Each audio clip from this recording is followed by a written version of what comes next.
3 Lives 3 Worlds, 10 Miles of Peach Blossoms. By Tanki Gongzi. Translated by Hamster 428. Chapter 16. As I'm about to store the fan away, a voice calls out to me from behind, "Me lady." I turn around. Yehua is standing on the steps within the garden, his eyes hidden behind falling strands. Behind the door where he stands is a woman dressed in a servant outfit.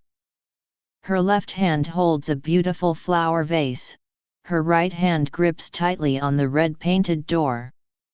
She looks at me intently as tears start falling down from her eyes. My hand slightly trembles. The fan flips upward and makes a few turns, whirling wind on the tree branches as petals sprinkle down. She staggers toward me and holds onto me tightly. "Me lady, it really is you. Nana has waited for you these 300 years. You finally came back." Then she smiles through her tears and says to Yehua, "What a treasure the Pising Soul Lantern, Japo Deng, is." Mistress looks just as she did in the past. Looking at her, I can tell she is mistaking me for someone else. I pull away from her and say, "I'm afraid you're mistaken.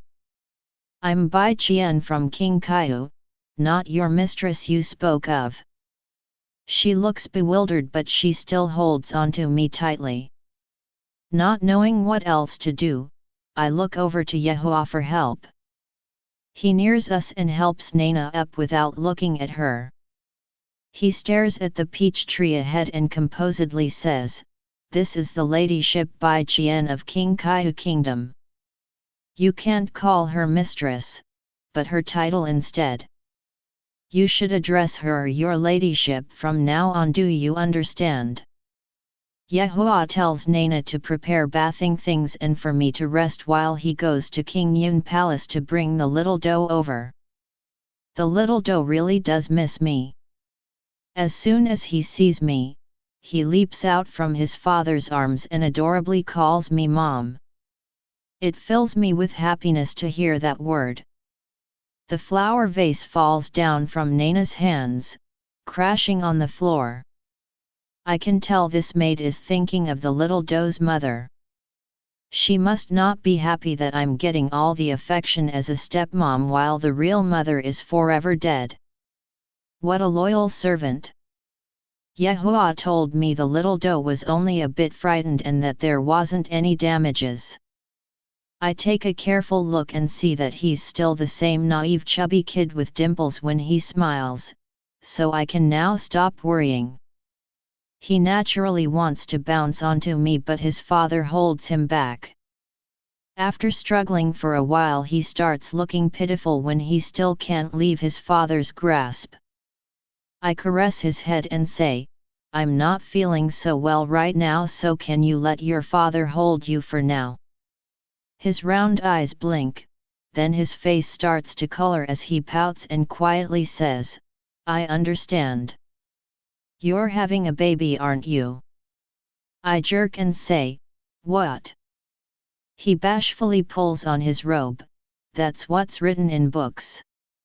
When a lady carries a small baby, her family won't let her hold another child because that would affect the.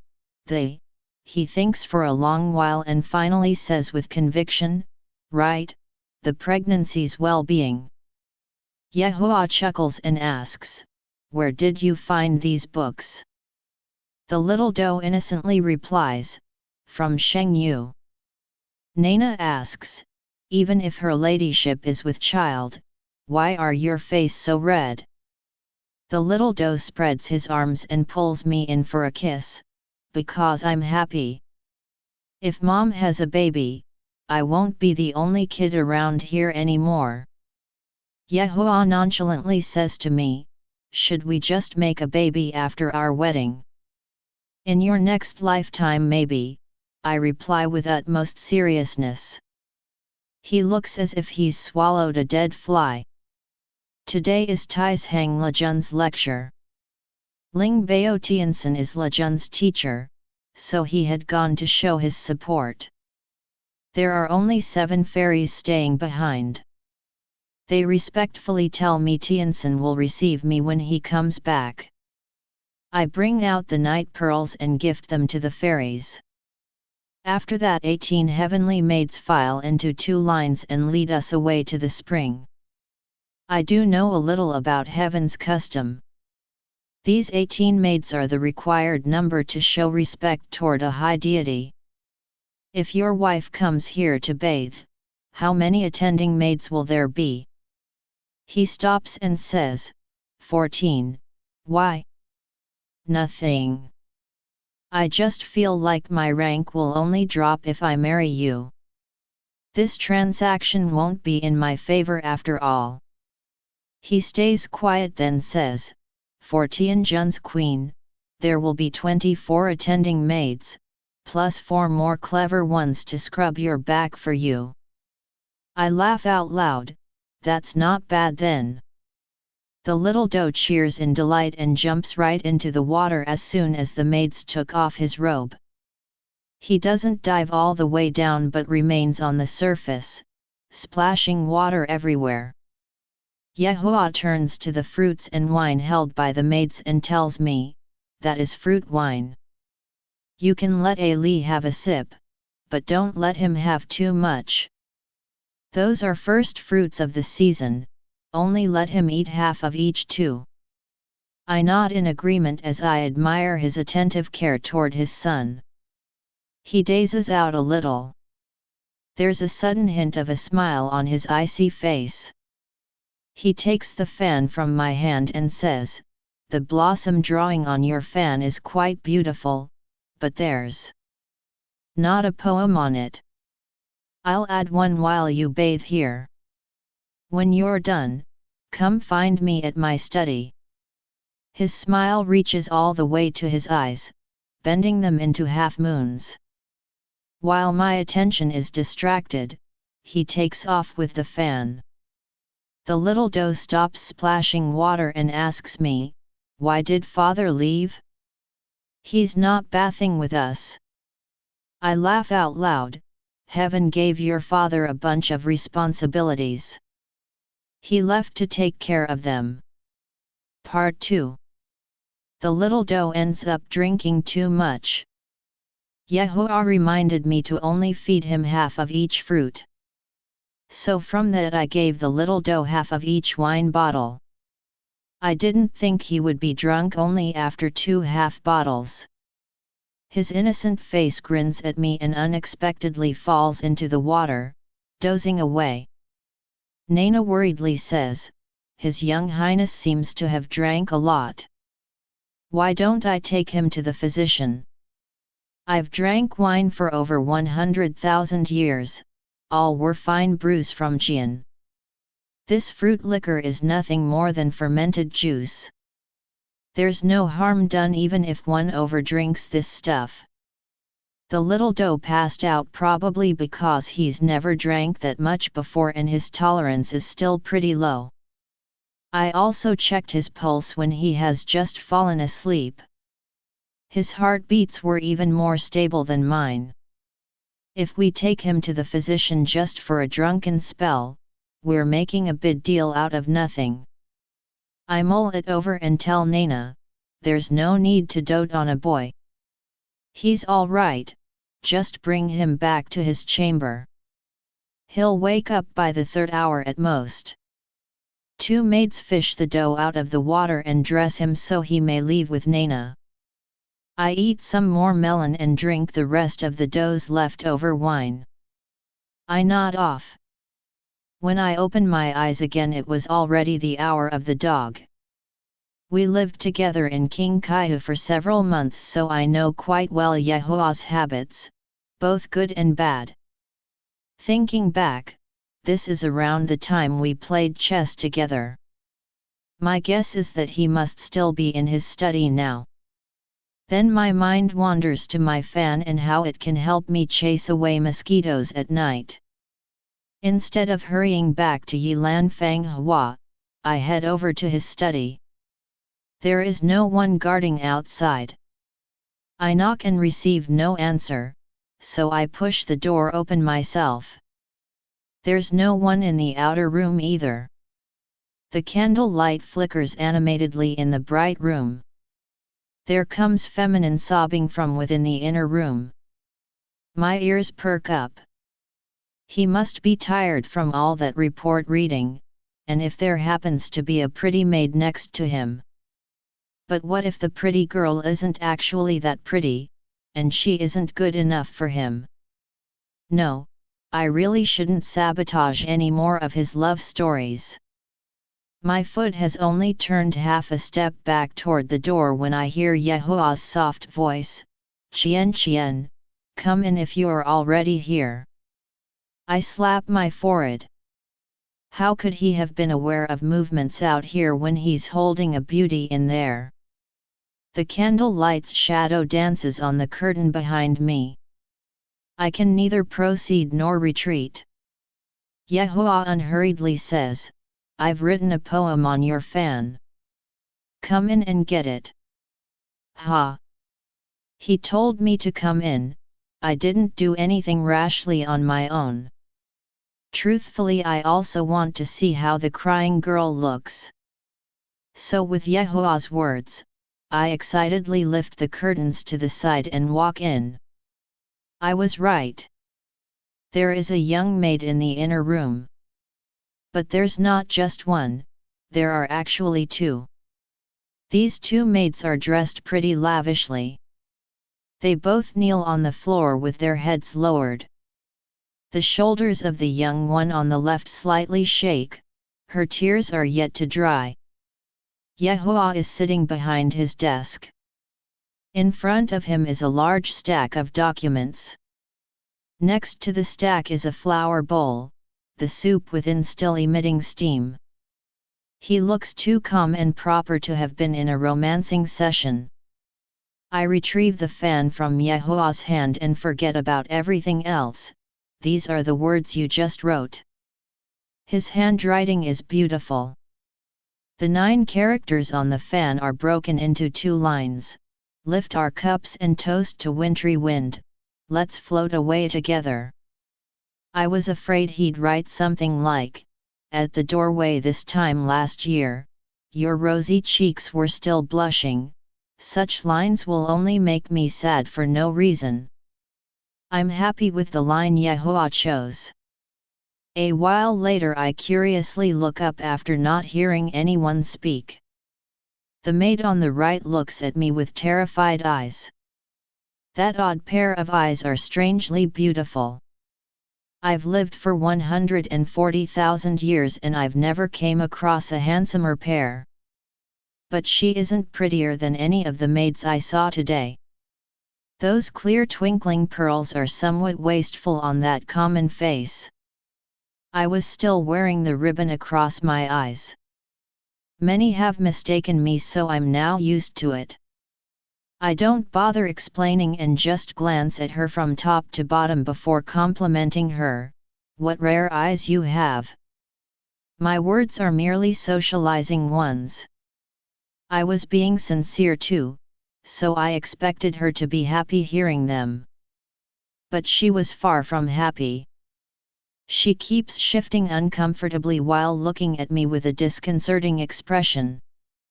Yehua nonchalantly pulls my eye ribbon off and helps me to sit down with him. He props his chin on his hand and coldly says, "Princess Muking, my palace really doesn't have any appropriate position for you. Please return to the East Sea tomorrow morning. Sujin, you're loving yourself.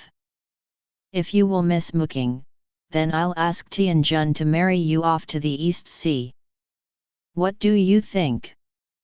The person kneeling on the right who has an unbefitting pair of eyes should be Yehua's mistress, Lady Sujin, who was teased by Yuan Zheng.